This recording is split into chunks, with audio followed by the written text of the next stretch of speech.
আসানসোলে বিজেপির শীর্ষ নেতৃত্ব শুভেন্দু অধিকারীর নেতৃত্বে বিশাল মিছিল বার করা হয়েছিল। আসানসোল শহরের ঠিক তার 48 ঘন্টার মধ্যে শাসক দল তৃণমূল কংগ্রেসের বিশাল মিছিল বার করা হয়।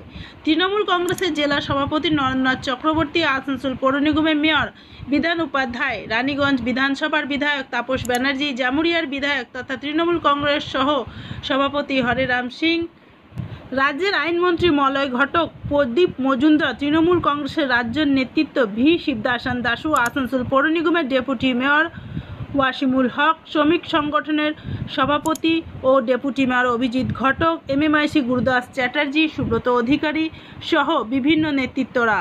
কেন্দ্রীয় সরকারের বঞ্চনার বিরুদ্ধে এই সভাতে বিভিন্ন নেতৃত্বের তীব্র সমালোচনা করা হয়।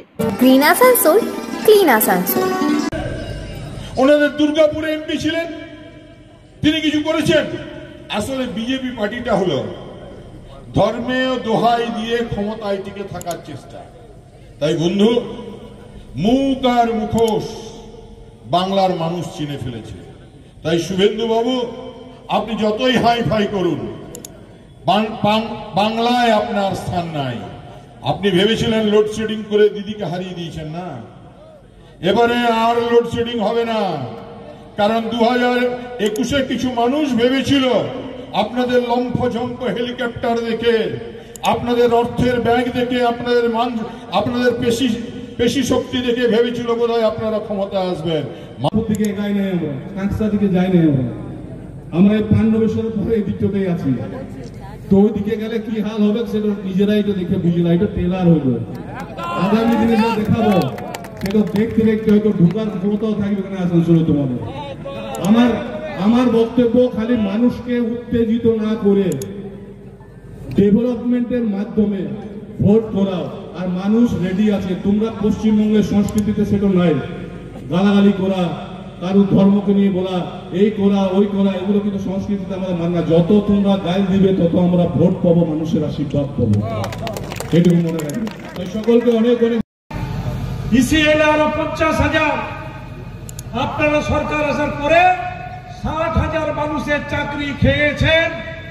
60,000 মানুষের চাকরি চলে গিয়েছে এই জেলায়, যা কেন্দ্রীয় সরকার মালিক সেই কারখানাগুলো। কোনো তো জবাব দিলেন না যে কেন বন্ধ হলো, কোনো তো জবাব দিলেন না। এই 60,000 পরিবার কি করবেন, কোনো তো জবাব দিলেন না। যে আগামী দিনে এই কলকারখানাগুলোতে যে বেকারদের চাকরি হতো, সেই বেকাররা আজকে কি করবে? আগে বলি যে আপনারা হলেন মমতা বন্দ্যোপাধ্যায়ের রিড় কি হাড্ডি। আজকে সত্যি যখন বিভিন্ন বক্তা বলছিলেন যে 48 ঘন্টার মধ্যে পশ্চিম বর্ধমান জেলা তৃণমূল কংগ্রেস এরকম একটা বড় মিছিল এবং তার সঙ্গে এত সুন্দর একটা সভা সংগঠিত করতে পেরেছে। ইয়েস, আমরা পারি। আমরা 2026-এ পারবো।